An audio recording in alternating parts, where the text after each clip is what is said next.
H D. Kumaraswamy ಯಾರಿಗೆ ತಾನೇ ಗೊತ್ತಿಲ್ಲ ಹೇಳಿ.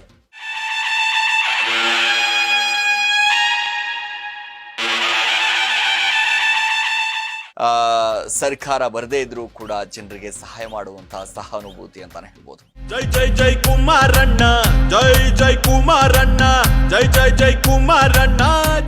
ರೈತರಿಗೆ ಸಿಗಬೇಕಾಗಿರುವಂತಹ ಎಲ್ಲಾ ಸೌಲಭ್ಯಗಳನ್ನ ನಾವು ಕೊಡ್ತೀವಿ ಅನ್ನುವಂತ ಧೀರ ದಿಟ್ಟ ನಾಯಕ ಅಂತಂದ್ರೆ ಅದು ಕುಮಾರಣ್ಣ. ಜನರ ಕೈಗೆ ಸಿಗುವ ನಾಯಕ ಅಣ್ಣ, ನೊಂದವರ ಕಣ್ಣೀರ್ ಬರೆಸೋ ಸೇವಕ ಅಣ್ಣ. ಕೇಂದ್ರದಲ್ಲಿ ಮಂತ್ರಿ ಆದರೆ ಸಾಲದು, ರಾಜ್ಯಕ್ಕೆ ಏನಾದ್ರೂ ಕೂಡ ಮಾಡಬೇಕು ಅನ್ನುವಂತ ಮನದಾಸೆ ತುಂಬಾ ಇದೆ ಅವರಿಗೆ.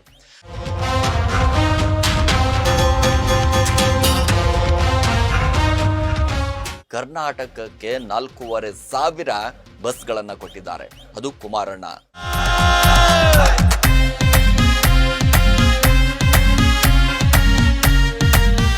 ಕುಮಾರಸ್ವಾಮಿ ಅವರು ರಾಜ್ಯದಲ್ಲಿ ಅದೆಷ್ಟು ದಿನಗಳ ಅಧಿಕಾರದಲ್ಲಿದ್ರು ಅಷ್ಟೆಲ್ಲಾ ದಿನ ಕೂಡ ಜನ ಪೂಜೆಯನ್ನ ಮಾಡ್ತಾ ಇದ್ರು.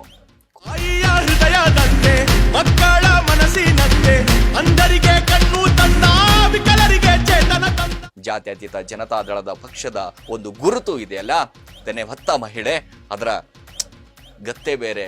ನಮ್ಮ ಕುಮಾರಣ್ಣ ಮತ್ತೆ ಬರಬೇಕಣ್ಣ, ಮತ್ತೆ ಬರಬೇಕಣ್ಣ. ಹಾಯ್ ಹಲೋ ನಮಸ್ಕಾರ. ಸ್ಪೀಡ್ ನ್ಯೂಸ್ ನ ವಿಶೇಷ ಕಾರ್ಯಕ್ರಮಕ್ಕೆ ಸ್ವಾಗತ. ನಾನು ಸಿರಾಜ್ ಪಾಲಿಕಾರ್. ಕುಮಾರ ಪರ್ವ ಅಂತಾನೆ ಹೇಳ್ಬೋದು. ಎಚ್.ಡಿ. ಕುಮಾರಸ್ವಾಮಿ ಯಾರಿಗೆ ತಾನೇ ಗೊತ್ತಿಲ್ಲ ಹೇಳಿ. JDS ಪಕ್ಷದ ಮೂಲಕ ರಾಜ್ಯ ಅಲ್ಲ ಇಡೀ ದೇಶಾದ್ಯಂತ ಒಂದಿಷ್ಟು ಹವಾವನ್ನ ಸೃಷ್ಟಿಸಿದಂತ ನಾಯಕ. ಏನೇ ಮಾಡಿದ್ರು ಕೂಡ, ಯಾಕಂದ್ರೆ ಸರ್ಕಾರ ಬರದೇ ಇದ್ರೂ ಕೂಡ ಜನರಿಗೆ ಸಹಾಯ ಮಾಡುವಂತಹ ಸಹಾನುಭೂತಿ ಅಂತಾನೆ ಹೇಳ್ಬೋದು. ಕೇಂದ್ರದಲ್ಲಿ ಮಂತ್ರಿ ಆಗಿದ್ದಾರೆ. ರಾಜ್ಯದ ಜನ ಮತ್ತೊಮ್ಮೆ ಕುಮಾರಸ್ವಾಮಿ ಅವರೇ CM ಆಗ್ಬೇಕು ಅಂತ ಸಾಕಷ್ಟು ಜನ. ಅಂದ್ರೆ JDS ಪಕ್ಷ ಅಂತಂದ್ರೇನೆ ಹಾಗೆ ರೀ. JDS ಪಕ್ಷ ಅಂತಂದ್ರೆ ರೈತರ ಪಕ್ಷ ಅಂತ ಕರೀತಾರೆ. ಯಾಕಂದ್ರೆ ನಮ್ಮ ಸರ್ಕಾರ ಬಂದಂತ ಸಂದರ್ಭದಲ್ಲಿ ರೈತರಿಗೆ ಸಿಗಬೇಕಾಗಿರುವಂತ ಎಲ್ಲಾ ಸೌಲಭ್ಯಗಳನ್ನ ನಾವು ಕೊಡ್ತೀವಿ ಅನ್ನುವಂತ ಧೀರ ದಿಟ್ಟ ನಾಯಕ ಅಂತಂದ್ರೆ ಅದು ಕುಮಾರಣ್ಣ. ಕೇಂದ್ರದಲ್ಲಿ ಮಂತ್ರಿ ಆಗಿದ್ದಾರೆ. ಸದ್ಯಕ್ಕೆ ಕೇಂದ್ರದಲ್ಲಿ ಮಂತ್ರಿ ಆದರೆ ಸಾಲದು, ರಾಜ್ಯಕ್ಕೆ ಏನಾದ್ರೂ ಕೂಡ ಮಾಡಬೇಕು ಅನ್ನುವಂತ ಮನದಾಸೆ ತುಂಬಾ ಇದೆ ಅವರಿಗೆ. ನೋಡಿ, ದೇಶಾದ್ಯಂತ 10,000 ಬಸ್ಗಳು, ಅದು ಕೂಡ ಎಲೆಕ್ಟ್ರಿಕ್ ಬಸ್ಗಳು. ಯಾಕಂದ್ರೆ ವಾಯು ಮಾಲಿನ್ಯನ ತಡಿಬೇಕು. ಒಂದಿಷ್ಟು ಅನ್ನೋ ಕಾರಣದಿಂದಾಗಿ ಡೀಸೆಲ್ ರೇಟು, ಪೆಟ್ರೋಲ್ ರೇಟು ದಿನದಿಂದ ದಿನಕ್ಕೆ ಜಾಸ್ತಿ ಆಗ್ತಾ ಇದೆ. ಎಲೆಕ್ಟ್ರಿಕ್ ಅಂತಂದ್ರೆ ಸಂಪೂರ್ಣವಾಗಿ ವಾಯು ಮಾಲಿನ್ಯ ತಡೆಗಟ್ಟುವ ನಿಟ್ಟಿನಲ್ಲಿ ಕುಮಾರಸ್ವಾಮಿ ಅವರು ಒಂದಿಷ್ಟು ಹೆಜ್ಜೆಗಳನ್ನ ಇಟ್ಟಿದ್ದಾರೆ. ಇಡೀ ದೇಶಾದ್ಯಂತ ಒಂದಿಷ್ಟು 10,000 ಬಸ್ಗಳು ಬರ್ತಾ ಇದ್ದಾವೆ, ಅದು ಎಲೆಕ್ಟ್ರಿಕ್ ಬಸ್ಸು. ಯಾಕೆ ಇದರಲ್ಲಿ ಏನಿದೆ ಮಹತ್ವದ್ದು ಅಂತಂತಂದ್ರೆ, ಕರ್ನಾಟಕಕ್ಕೆ 4,500 ಬಸ್ಗಳನ್ನ ಕೊಟ್ಟಿದ್ದಾರೆ, ಅದು ಕುಮಾರಣ್ಣ.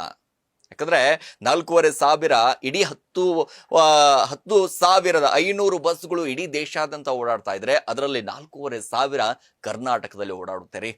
ಅದು ಹೆಮ್ಮೆ ಅನ್ಸುತ್ತೆ. ಅದು ಕೂಡ ಎಲೆಕ್ಟ್ರಾನಿಕ್ ಬಸ್ಗಳನ್ನ ತರೋದಕ್ಕೆ ಸಂಪೂರ್ಣವಾದಂತ ಪ್ರಯತ್ನವನ್ನ ಮಾಡ್ತಾ ಇರುವಂತದ್ದು ಕುಮಾರಣ್ಣ ಅವರು.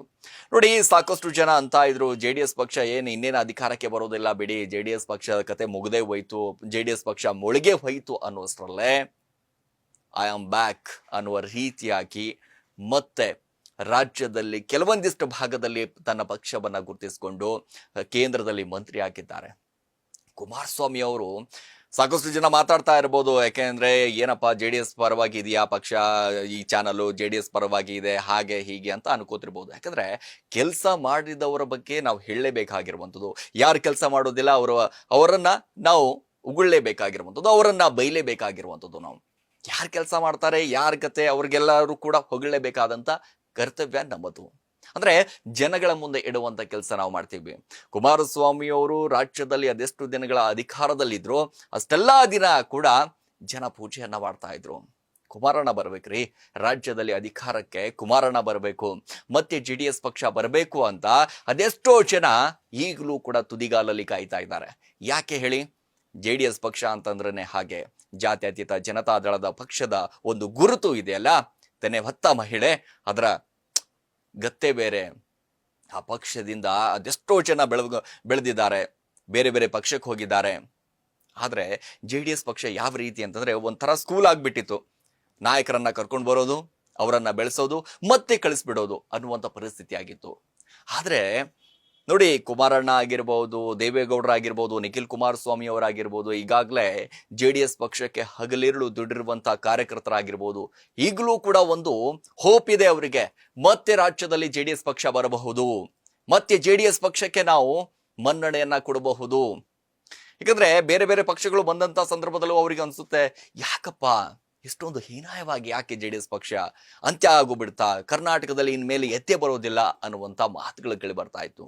ಆದ್ರೆ ನಾವು ಇದೀವಿ, ನಾವು ಇನ್ನೂ ಕೂಡ ಜೀವಂತವಾಗಿ ಇದೀವಿ ಅಂತ ಕ್ಷೇತ್ರದ ತುಂಬಲ್ಲ, ಕರ್ನಾಟಕದ ತುಂಬಾ ಕುಮಾರಸ್ವಾಮಿ ಅವರಾಗಿರ್ಬೋದು, ದೇವೇಗೌಡರ ಆಗಿರ್ಬೋದು, ನಿಖಿಲ್ ಕುಮಾರಸ್ವಾಮಿ ಆಗಿರ್ಬೋದು, ಎಲ್ಲರೂ ಕೂಡ ಓಡಾಡ್ತಾ ಇದ್ದಾರೆ. ಯಾಕೆ? JDS ಪಕ್ಷವನ್ನ ಉಳಿಸ್ಕೊಳ್ಬೇಕ್ರಿ. ಮಾಡಿರುವಂತ ಕಾರ್ಯಗಳನ್ನ, ಅಂತಂದ್ರೆ ಅಲ್ಪಾವಧಿಯಲ್ಲಿ ಮಾಡಿರುವಂತ ಕುಮಾರಸ್ವಾಮಿ ಅವರ ಸಾಧನೆಗಳನ್ನ ಪಟ್ಟಿಯನ್ನ ನಾವು ನೋಡ್ತಾ ಹೋದಾಗ ಈಗಲೂ ಕೂಡ ನಮಗೆ ಕಣ್ಮುಂದೆ ಬರುವಂಥದ್ದು ಕುಮಾರಸ್ವಾಮಿ ಅವರು ರೈತರಿಗೆ ಮಾಡಿರುವಂತಹ ಸಹಾಯ, ರೈತರಿಗೆ ಕೊಟ್ಟಿರುವಂಥದ್ದು. ನೋಡಿ, ನಮ್ಮ ಸರ್ಕಾರ ಏನಾದ್ರೂ ಅಧಿಕಾರಕ್ಕೆ ಬಂದ್ರೆ 24 hours ಇಲ್ಲ ಅಂತಂದ್ರೆ 48 ಗಂಟೆಯಲ್ಲೇ ಇಡೀ ಸಾಲವನ್ನ ಮನ್ನಾ ಮಾಡ್ತೀನಿ ಅಂತ ಹೇಳಿದ್ದು ಏಕೈಕ ಪಕ್ಷ ಅಂತಂದ್ರೆ ಅದು JDS ಪಕ್ಷ. ಆ JDS ಪಕ್ಷಕ್ಕೆ ಇರುವಂತ ವ್ಯಾಲ್ಯೂ, ಇರುವಂತ ಒಂದು ಕದರು ಈಗಲೂ ಕೂಡ ಕುಮಾರಣ್ಣ ಅವರು ನಿಜವಾಗ್ಲೂ ನಮಗನ್ಸುತ್ತೆ, ಕುಮಾರಣ್ಣ ಅವರು ಈ ರೀತಿ ಕಾರ್ಯಗಳನ್ನ ಕೇಂದ್ರದಲ್ಲಿ ಹೋಗ್ಬಿಟ್ಟು ಮಾಡ್ತಾ ಇದಾರಲ್ಲ, ಹೆಮ್ಮೆ ಅನ್ಸುತ್ತೆ. ಕರ್ನಾಟಕದ ಬಗ್ಗೆ ಸಿಕ್ಕಾಪಟ್ಟೆ ಕಾಳಜಿ ಇದೆ ರೀ ಕುಮಾರಣ್ಣ ಅವ್ರಿಗೆ. ಕೇಂದ್ರದಲ್ಲಿ ಮಂತ್ರಿ ಆದ್ರೆ ಮಾತ್ರ ಅಲ್ಲಿ ಹೋಗಿ ಕೂತ್ಕೊಂಡು ಮಾತಾಡ್ಕೊಂಡು ಬರೋದು ಮಾತ್ರ ಅಲ್ಲ, ರಾಜ್ಯದ ಬಗ್ಗೆ ಯೋಚನೆ ಮಾಡ್ತಾರೆ, ರಾಜ್ಯದ ಜನರ ಬಗ್ಗೆ ಯೋಚನೆ ಮಾಡ್ತಾರೆ, ರಾಜ್ಯಕ್ಕೆ ಏನೇನು ಅನುಕೂಲ ಆಗಬೇಕು ಅವೆಲ್ಲವೂ ಕೂಡ ವ್ಯವಸ್ಥೆಯನ್ನ ಮಾಡ್ತಾರೆ. ಈ ಹಿಂದೆ ರಾಮಲಿಂಗಾರೆಡ್ಡಿ ಅವರು, ಸಾರಿಗೆ ಸಚಿವರಾಗಿರುವಂತಹ ರಾಮಲಿಂಗಾರೆಡ್ಡಿ ಅವರು ಕೂಡ ಒಂದಿಷ್ಟು ಭೇಟಿಗಳನ್ನ ಆಗಿದ್ರು ಅವರನ್ನ. ನೋಡಿ, ಈ ರೀತಿ ಒಂದಿಷ್ಟು ಟ್ರಾಫಿಕ್ ಜಾಮ್ ಸಿಕ್ಕಾಪಟ್ಟೆ ಆಗ್ತಾ ಇದೆ, ಏನ್ ಮಾಡೋದು, ಏನ್ ಕತೆ, ಎಲ್ಲವೂ ಕೂಡ ಸಲಹೆಯನ್ನ ಪಡಿತಾ ಇದ್ರು. ಯಾಕಂದ್ರೆ ಕೇಂದ್ರದಲ್ಲಿ ಮಂತ್ರಿ ಆದ್ರೆ ಮಾತ್ರ ಸಾಲದು, ಅಲ್ಲಿ ಏನ್ ಮಾಡಬೇಕು, ರಾಜ್ಯಕ್ಕೆ ಏನ್ ಮಾಡಬೇಕು ಅನ್ನುವಂಥದ್ದು ಕುಮಾರಣ್ಣನಿಗೆ ಗೊತ್ತಿತ್ತು. ಈಗ ಬಂದಿರುವಂತಹ ರಾಜ್ಯದಲ್ಲಿ ಆಡಳಿತಕ್ಕೆ ಬಂದಿರುವಂತಹ ಪಕ್ಷಗಳಾಗಿರ್ಬೋದು, ಈ ಹಿಂದೆ ಆಗಿರುವಂತಹ ಪಕ್ಷಗಳಾಗಿರ್ಬೋದು, ಬೆಂಗಳೂರಿನಲ್ಲಿ ಟ್ರಾಫಿಕ್ ಸಮಸ್ಯೆಯಿಂದ ಸಿಕ್ಕಾಪಟ್ಟೆ ಜನ ಬಳಲ್ತಾ ಇದ್ದಾರೆ. ಏನಾದ್ರೂ ಒಂದು ವ್ಯವಸ್ಥೆ ಮಾಡಬೇಕು ಅಂತಂದಂತ ಸಂದರ್ಭದಲ್ಲಿ DK ಶಿವಕುಮಾರ್ ಅವರು ಒಂದು ಮಾತು ಹೇಳ್ತಾರೆ, ನೋಡ್ರಿ, ದೇವ್ರು ಬಂದ್ರು ಕೂಡ ಈ ಟ್ರಾಫಿಕ್ ಸಮಸ್ಯೆ ಬಗೆಹರಿಸೋದಕ್ಕಾಗೋದಿಲ್ಲ ಅಂತ, ಗುಂಡಿಗಳ ಸಮಸ್ಯೆಯನ್ನ ಬಗೆಹರಿಸೋಕ್ಕಾಗೋದಿಲ್ಲ ಅನ್ನುವಂತ ಮಾತಾಡಿದ್ರು. ಅವೆಲ್ಲವೂ ಕೂಡ, ಆದ್ರೆ ಕುಮಾರಣ್ಣ ಆ ಥರ ಅಲ್ಲ, ನಡೆದಂತೆ ನುಡಿತೀವಿ ಅನ್ನುವಂಥ ಮಾತುಗಳಾಗಿರ್ಬೋದು ಅವ್ರದ್ದು. ಪಕ್ಷಕ್ಕೆ ದುಡಿತೀವಿ ಅಂತ ಕಾರ್ಯಕರ್ತರು ಯಾರೇ ಬಂದರೂ ಕೂಡ ನೋಡಿ, ಮನೆ ಹತ್ರ ಯಾರೇ ಒಂದು ಸಮಸ್ಯೆಗಳನ್ನ ಹೊತ್ತು ಬಂದಂತ ಸಂದರ್ಭದಲ್ಲಿ ಅವರಿಗೆ ಮಾಡುವಂತಹ ಸಹಾಯ ಇದೆಯಲ್ಲ, ಈ ಕೈಯಿಂದ ಕೊಟ್ಟು ಈ ಕೈಗೆ ಗೊತ್ತಾಗದ ಹಾಗೆ ಸಹಾಯ ಮಾಡುವಂತ ಏಕೈಕ ನಾಯಕ ಅಂತಂದ್ರೆ ಅದು HD ಕುಮಾರಸ್ವಾಮಿ ಅವರು ಅಂತಾನೆ ಹೇಳ್ಬೋದು. ಬಹಳ ಅದ್ಭುತವಾದಂತಹ ವ್ಯಕ್ತಿ, ಬಹಳ ಅದ್ಭುತವಾದಂತ ರಾಜ್ಯದಲ್ಲಿ ರಾಜಕೀಯವಾದಂತ ವ್ಯಕ್ತಿ ಅಂತಂದ್ರೆ ಎಲ್ಲರನ್ನ ನಂಬೋರು ಅಂತ ಒಪ್ಪಿಕೊಂಡಂತ ವ್ಯಕ್ತಿ ಅಂತಂದ್ರೆ ಕುಮಾರಣ್ಣ ಅಂತಾನೆ ಹೇಳ್ಬೋದು. ಸಾಕಷ್ಟು ಇನ್ನೂ ಕೂಡ ಇದೆ, ರಾಜ್ಯದಲ್ಲಿ ಮತ್ತೆ ಅಧಿಕಾರಕ್ಕೆ ಬರಬೇಕು ಅಂತಂತ ಸಾಕಷ್ಟು ಪ್ರಯತ್ನವನ್ನ ಪಡ್ತಾ ಇದ್ದಾರೆ. ರಾಜ್ಯದ ಜನ ಕೂಡ ಕೆಲವೊಂದಿಷ್ಟು ಭಾಗಗಳಲ್ಲಿ ಕಾಂಗ್ರೆಸ್ ಅನ್ನ ತೆಗಿಬೇಕು, ಬಿಜೆಪಿಯನ್ನ ತೆಗಿಬೇಕು, JDS ಅನ್ನ ಮತ್ತೆ ತರಬೇಕು ಅಂತ ಅದೆಷ್ಟೋ ಜನ ಹೋಗ್ತಾ ಇದ್ದಾರೆ. ನೋಡಿ, ಈ ರೀತಿ ಇದ್ದಂತ ಸಂದರ್ಭದಲ್ಲಿ ಕುಮಾರಣ್ಣ ಅವರು ಮಾಡಿರುವಂತಹ ಕಾರ್ಯಗಳು ಕೂಡ ಎಲ್ಲರೂ ಕೂಡ ನೆನಪಿಸ್ಕೊಳ್ಬೇಕಾಗುತ್ತೆ. ಯಾಕಂದ್ರೆ ಕುಮಾರಣ್ಣ ಅವರು ಅಧಿಕಾರದ ಅವಧಿಯಲ್ಲಿ ಇದ್ದಂತ ಸಂದರ್ಭದಲ್ಲಿ ರಾಜ್ಯಕ್ಕೆ ಏನೇನು ಕೊಡುಗೆಗಳನ್ನ ಕೊಟ್ಟಿದ್ದಾರೆ, ಆ ಭಾಗಕ್ಕೆ ಏನೇನು ಕೊಡುಗೆಗಳನ್ನ ನೀಡಿದ್ದಾರೆ ಅನ್ನೋದು ಕೂಡ ನಾವೆಲ್ಲರೂ ಕೂಡ ನೆನಪಿಸ್ಬೇಕಾಗುತ್ತೆ. ಕೇವಲ ಕುಮಾರಣ್ಣ ಮಾತ್ರ ಅಲ್ಲ, ದೇವೇಗೌಡರು ಕೂಡ ಪ್ರಧಾನಿ ಆದಂತಹ ಸಂದರ್ಭದಲ್ಲಿ ನಮ್ಮ ದೇಶಕ್ಕೆ ಆಗಿರ್ಬೋದು, ನಮ್ಮ ರಾಜ್ಯಕ್ಕೆ ಆಗಿರ್ಬೋದು ಏನೇನು ಕೊಟ್ಟಿದ್ದಾರೆ, ಆ ಕೊಡುಗೆಗಳು ಕೂಡ ಇವತ್ತಿಗೂ ಕೂಡ ಅಜರಾಮರ.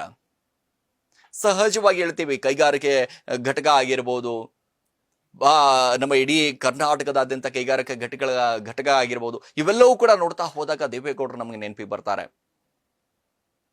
ಇವೆಲ್ಲವೂ ಕೂಡ ನೋಡ್ತಾ ಹೋದಾಗ ಮತ್ತೆ JDS ಪಕ್ಷ ಅಧಿಕಾರಕ್ಕೆ ಬರುತ್ತೆ ಅನ್ನುವಂತ ವಿಶ್ವಾಸ ಎಲ್ಲರ ಮೇಲೆ ಮತ್ತೆ ಚಿಗುರ್ಕೊಳ್ತಾ ಇದೆ.